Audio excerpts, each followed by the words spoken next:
구절 말씀입니다. 바리새파 사람들이 예수께 다가와서 그를 시험하려고 물었다. 무엇이든지 이유만 있으면 남편이 아내를 버려도 됩니까? 예수께서 대답하셨다. 사람을 창조하신 분이 처음부터 그들을 남자와 여자로 지으셨다는 것과 그리고 그가 말씀하시기를 그러므로 남자는 아버지와 어머니를 떠나서 자기 아내와 합하여서 둘이 한 몸이 될 것이다 하신 것을 그대들은 아직 읽어보지 못하였습니까? 그러므로 그들은 이제 둘이 아니라 한 몸입니다. 하나님이 짝지어 주신 것을 사람이 갈라놓아서는 안 됩니다. 그들이 예수께 말하였다. 그러면 어찌하여 모세는 이혼 증서를 써주고 아내를 버리라고 명령하였습니까? 예수께서 대답하셨다. 모세는 그대들의 마음이 완악하기 때문에 아내를 버리는 것을 허락하여 준 것이지 본래부터 그랬던 것은 아닙니다. 내가 그대들에게 말합니다. 음행한 까닭이 아닌데도 아내를 버리고 다른 여자에게 장가드는 사람은 누구나 간음하는 것입니다. 지난 석 달 동안 3월 말에 이 책이 나왔으니까 한 석 달 동안 우리 한국의 기독교 서점가에서 아주 히트라고 할 만한 히트를 친 책이 있습니다. 그 책이 바로 제가 들고 나왔습니다. 제 책을 광고해도 시원찮은데 남의 책을 이렇게 광고해주고 있습니다. 제목이 믿음을 묻는 딸에게 아빠가, 이런 제목의 책입니다. 아주 작은 책이에요. 불과 250페이지 정도밖에 안 되는 작은 책입니다. 근데 이 책이 어떤 책이냐면은 그러니까 종교 전문가가 아닌 목사나 무슨 교수나 이런 사람들이 쓴 책이 아니에요. 일반 신자가, 기독교인이 쓴 책입니다. 이 책을 쓴 정한욱 씨는 안과 의사입니다. 고창이란 곳에서 개원해서 안과 의원을 운영하고 있는 사람이에요. 그리고 이 양반이 비전 케어라고 하는 개안 수술, 백내장 수술, 전 세계로 돌아다니면서 주로 가난한 나라 다니면서 백내장 수술을 해주는 선교단체, 봉사단체의 이사예요. 그래서 이 양반이 그동안 20개국을 다녔다나 잠깐 휴가 때 되면은 가는, 코로나 때 못 갔는데요, 휴가 때 되면은 이제 몽고도 가고 파키스탄도 가고 이런 나라들에 가가지고 장비를 다 들고 갑니다. 이 비전 케어에 속해 있는 의사들이, 안과 의사들이 장비를 다 들고 가서 거기서 3주고 이렇게 머물면서 백내장 수술을 해줘요. 그러니까 눈뜨게 해주는 겁니다. 그야말로 그런 일을 수십 년, 또 10여 년 이상 해왔어요. 그런 의사입니다. 나이는 50대 한 중반 정도 됐어요. 제가 이분하고 이 책을 왜 소개하냐면 저랑 관계가 있기 때문에 그렇습니다. 제가 이 책에 추천사도 썼고요.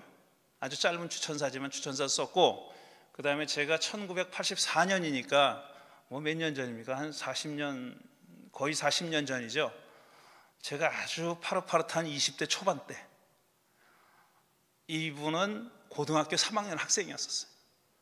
제가 전도사로 일했던 그 교회의 고3 입시생이었습니다. 근데 이 친구가, 이 친구라 그럴게요. 그냥 이 친구가 고3이면은 다 이제 양해가 되잖아요. 교회 안 나오는 게 양해가 되는 그런 때입니다. 그런데 주일 예배마다 꼬박꼬박 나오는 거예요. 그래서 제가 기억에 남는 친구예요. 근데 예배만 나오는 게 아니라 오후에 바이블 스터디 하는데 거기까지 나와요. 그래서 제가 좀 걱정을 할 정도로, 저래서 될까? 저도 왕년에 그러긴 했지만 그래도 될까 걱정을 했는데 어쨌든 의대를 갔어요. 의대를 가서 이제 의사가 된 겁니다. 근데 한 10여 년 전쯤에 이제 이 소셜 미디어를 통해서 이어진 겁니다. 접니다 그러면서, 목사님 접니다 그러고 연락을 해왔어요. 그래서 만나게 돼서 알게 됐는데, 그래서 한 몇 번 만났죠. 한국에 갈 때마다 몇 번 만났는데, 이제 이 책을 쓴다고 추천사를 써달라 그러면서 책 나오기 전이니까 파일을 보내줬습니다. 그래서 제가 완독을 했죠. 다 읽고 나서 추천사를 썼는데, 제가 추천사에 뭐라고 썼냐면은 일단 40년 만에 이렇게 만나게 된 게 반갑고 걱정이 된다. 왜? 이 친구가 나가는 교회 목사님이 참 걱정이 되더라고요. 왜냐하면은 이 친구는 한 1년에 한 7, 80권의 책을 읽는데요. 주 6일 일하는 의사입니다. 토요일 오전까지 일하고, 제가 알기로는 토요일 오전까지 일하고 서울 자기 집으로 왔다가 또 주일날 끝나면 또 내려가서 주중에 거기서 살면서 이제 환자 보고 이러는 친구예요. 그러니까 이 친구는 환자를 치료할 시간 아니면 책 보고 앉아 있는 거예요. 그래서 1년에 한 7, 80권의 책을 읽으면서 또 그냥 읽는 게 아니라 꼼꼼히 줄거리 요약과 서평을 해요. 자기 블로그에다가. 그 블로그가 수백 개가 있어요. 수백 개가. 그 중에서 이제 골라가지고 책을 낸 겁니다.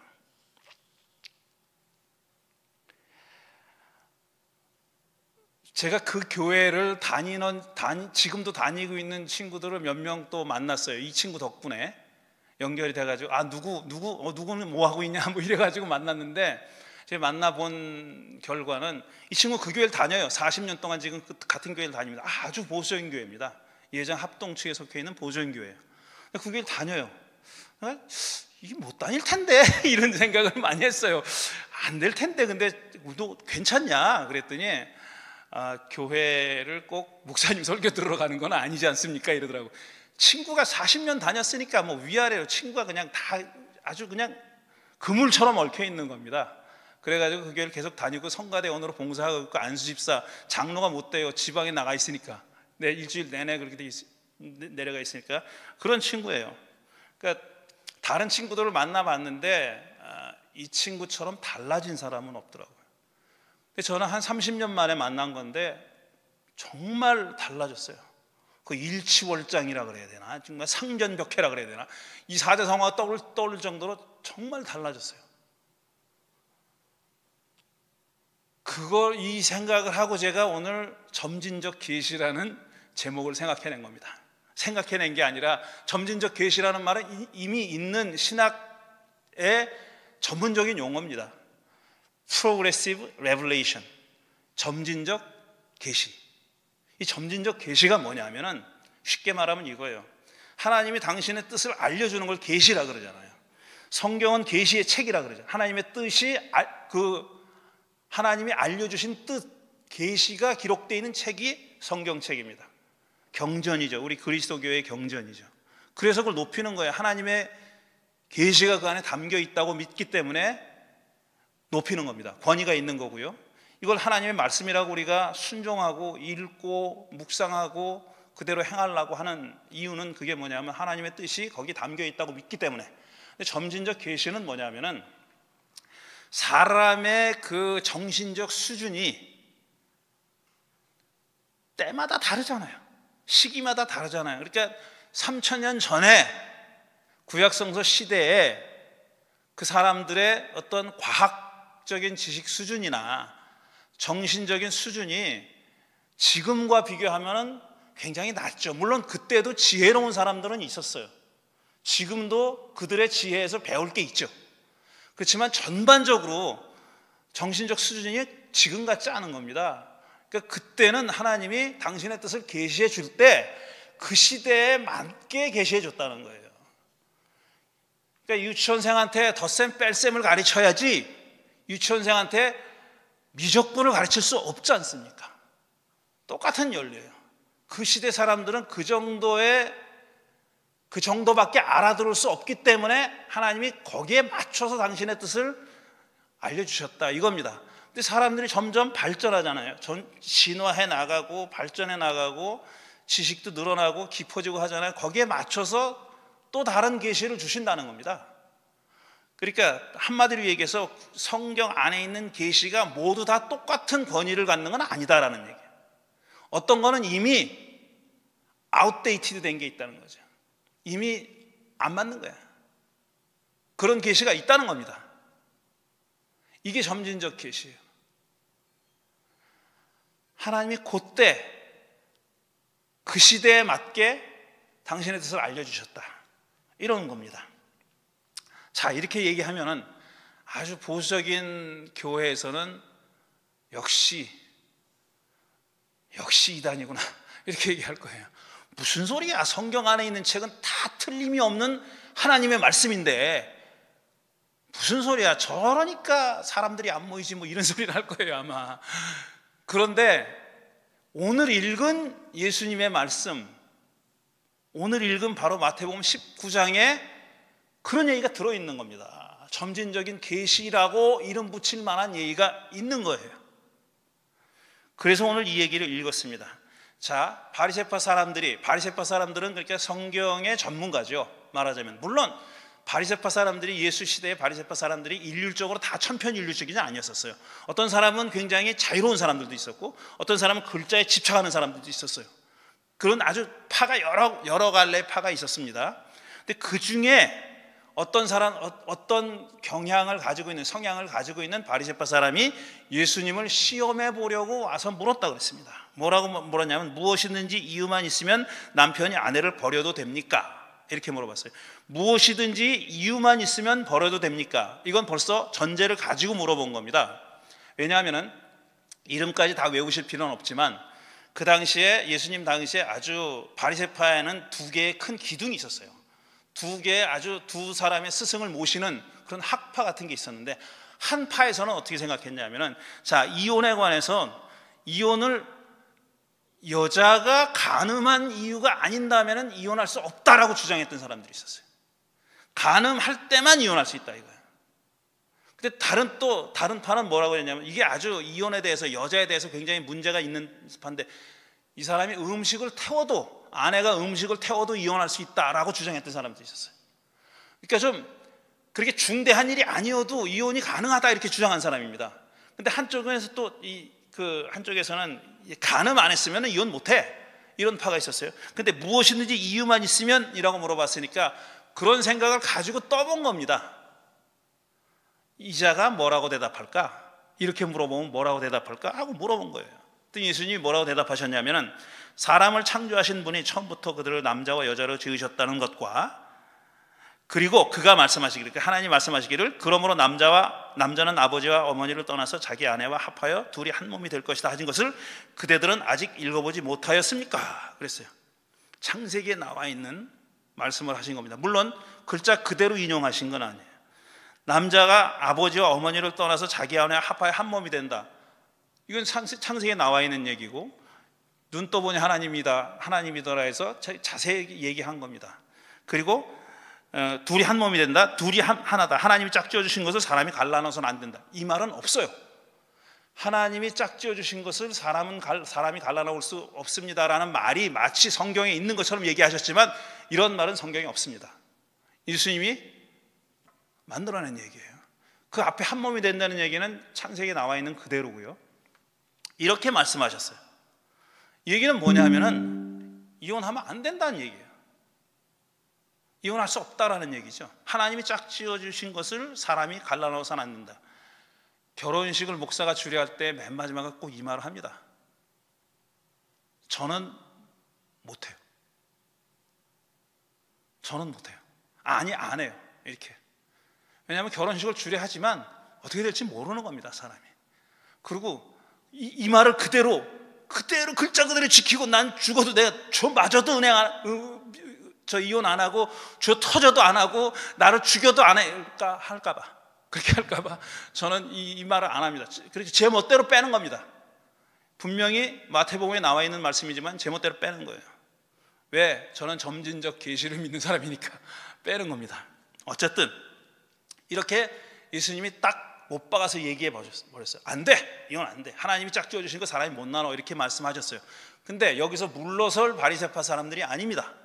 또 물어봅니다. 그러면 어찌해서 모세는 이혼 증서를 써주고 아내를 버리라고 명령했습니까? 요거는 신명기 24장에 나오는 얘기예요. 신명기 24장에 뭐라고 되어 있냐면은, 어디 있냐, 여기 있네. 남녀가 결혼을 하고 난 다음에 남편이 아내에게서 수치스러운 일을 발견하여 아내와 같이 살 마음이 없을 때에는 아내에게 이혼 증서를 써주고 그 여자를 자기 집에서 내보낼 수 있습니다. 이렇게 써 있어요. 신명기 24장 1절입니다. 이렇게 써 있어요. 그러니까 이 여기서 말하는 수치스러운 일이 뭐냐? 남편이 아내에게서 수치스러운 일을 발견했다 그랬는데, 그럴 때는 이혼 증서를 써주고 내보낼 수 있다 이렇게 얘기했잖아요. 그 수치스러운 일이 뭐냐에 대해서 학자들마다 서로 의견이 다른 거예요. 어떤 쪽에서는 그건 간음만 거기에 해당한다 얘기하는 거고, 어떤 사람은 밥을 태워도 수치스러운 일을 한 거다 이렇게 주장하는 거예요. 그러니까 해석의 여지가 이렇게 있는 겁니다. 그냥 이렇게 써 있다고 그냥 그대로 믿은 건 아니고, 이게 무슨 뜻일까 하고 이스라엘 사람들은, 유대인들은 그렇게 생각한 겁니다. 고민해가지고 서로 다른 답을 내놓은 거예요. 간음만 가능하다? 아니, 밥 태워도. 이렇게 다른 답을 내놓은 겁니다. 그러면 어찌하여 모세는 이혼 증서를 써주고 아내를 버려도 된다고 했습니까? 라고 물어보니까 예수님이 대답이 걸작입니다. 이거는 모세는 그대들의 마음이 완악하기 때문에 아내를 버리는 것을 허락해 준 것이지 본래부터 그랬던 건 아닙니다. 이렇게 얘기해요. 본래는 뭐냐? 하나님이 짝지어준 건 사람이 나눌 수 없다가 본래라는 거죠. 예수님의 말씀에 의하면 본래는 그게 아닌데, 본래는 그렇게 하면 안 되는 건데 그렇게 해도 돼. 왜냐? 그건 너희들이 악하기 때문이야. 악하기 때문에 하나님이 허용해 준 거야. 이렇게 말씀하신 거예요. 허용해 줬다고, 허락해 줬다 그랬어요. 그리고 나서 예수님이 뭐라 그랬냐면은, 나는 그들에게 말합니다. 음행한 까닭이 아닌데도 아내를 버리고 다른 여자에게 장가드는 사람은 누구나 간음하는 것입니다. 라고 간음이라는 행위의 정의를 굉장히 확대해 버렸습니다. 굉장히 확대해 버린 거죠.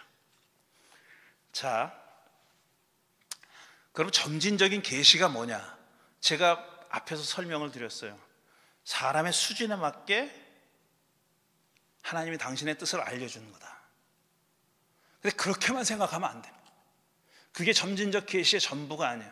제가 점진적 계시가 거기에 그친다라 그러면 제가 그거를 이렇게 여러 번 이렇게 소개할 필요도 없고, 제가 그걸 믿는다고 얘기하지도 않습니다.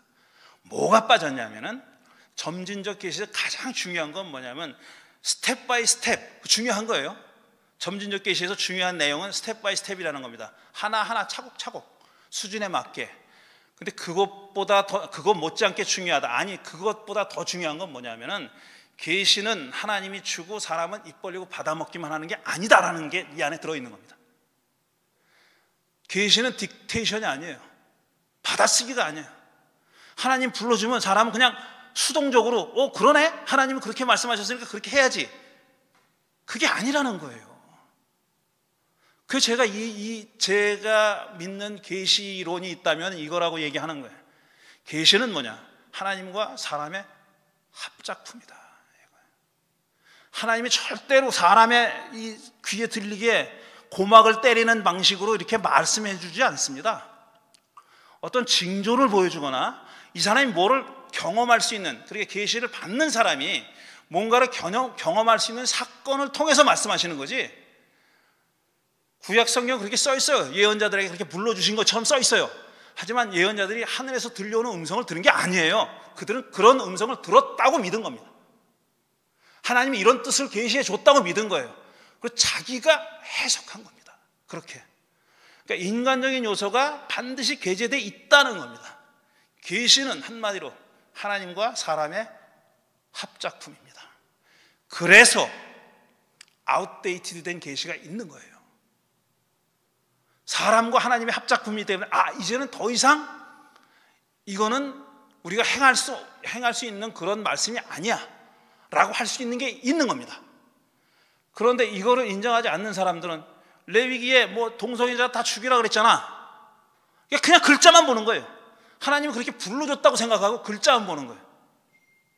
거기에는 그 시대 수준에 맞게 하나님이 주셨다는 의미가 있고, 그 다음에 그걸 사람들이, 그 시대에 살던 사람들이 그렇게 해석했다는 점이 같이 포함되어 있는 겁니다. 그렇기 때문에 우리는 시대가 달라졌기 때문에 그 얘기는 다르게 해석할 수 있는 거예요. 죽이라고 했으니까 죽이자 하는 사람 없잖아요. 지금도 반대만 하지. 그냥 저 퀴어 퍼레이드 하면 나가서 막 난리 치는 건 하지만 거기서 죽이지 못하죠. 그러면서 자기도 하나님의 뜻을 행하고 있다고 생각해요. 행하고 있는 거 아니에요. 그들 말로, 그들의 주장대로 이해해도 행하고 있는 게 아니에요. 행하려면 죽여야 됩니다. 그들을 못 죽이잖아. 근데 그렇게 못 하잖아요. 그러면 자기들이 하나님의 뜻을 행하고 있다고 얘기해요. 자기는 하나님의 말씀대로 믿고 있다고 얘기해요. 아니라니까요. 그 사람도 해석하고 있는 거예요. 내가 하나님의 뜻을 그대로 행하고 있다고 믿는 사람도 자기도 해석하고 있는 거예요. 제가 앞에서 왜 정한욱 군의 얘기를 했냐면은, 저는 이런 사람이 점진적 계시를 추구하는 사람이라고 믿는 거예요. 이 사람은 계속 업데이트 해왔습니다. 자기의 신앙을 계속 업데이트 했어요. 40년 동안 계속 업데이트 해온 거예요. 물론 이 사람이 책만 읽었다는 얘기가 아니에요. 이 사람이 지금 그 현실에 대해서, 현실을 바라보는 눈과 현실에 참여하는 방식과 그 다음에 자기가 받은 탤런트를 가지고 세상에 봉사할 수 있는 길을 이 사람은 찾은 겁니다. 계속 하나님이 자기를 향해서 자기를 통해서 펼쳐 보이고자 하는 뜻을 계속 업데이트해 나가고 있는 겁니다.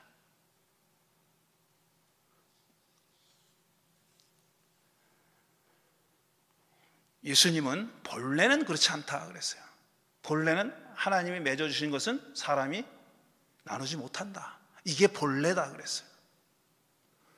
저는 분명히 말씀드립니다. 그건 예수님의 본래입니다. 그건 예수님의 본래예요. 우리가 그 예수님의 본래를 중시하지만, 존중하고 중시하지만, 예수님은 21세기를 사신 분이 아닙니다. 21세기는 그 예수님이 본래라고 생각하셨던 것을 어떻게 우리가 실현할까 하는 것은 우리에게 달려있는 겁니다. 예수님이 말씀하신 것이 철칙이고 변할 수 없는 본래라면 이혼하면 안 되는 거예요. 아니잖아요. 그게 아니잖아요. 그 본래는 지금 우리가 하나님과 소통하면서 만들어 나가는 겁니다. 그게 계시예요. 저는 그렇게 믿어요. 제가 성경을 있는 그대로 믿지 말자고 자꾸 얘기하는 이유도 이겁니다. 하나님은 지금 21세기를 사는 우리에게 하시고 싶은 말씀이 있어요. 우리가 살아갔으면 하는 원하시는 방식이 있어요. 그러나 억지로 끌고 가진 않습니다. 물어보시죠. 이렇게 할래? 이거 어때? 제가 동의할 때만 할 수 있는 겁니다. 그게 원칙이다. 우리의 원칙이다. 이 얘기입니다. 정한욱 좋겠어. 제가 이렇게 길게 얘기도 해주고, 제가 이 책을 몇 권 받았어요. 그래서 2권의 여유가 있거든요. 그러니까 예배 끝나고 원하시는 분 제가 갖고 왔습니다. 원하시는 분은 선착순으로 나눠드리도록 하겠습니다. 오늘은 여기까지. 잠시 묵상하겠습니다.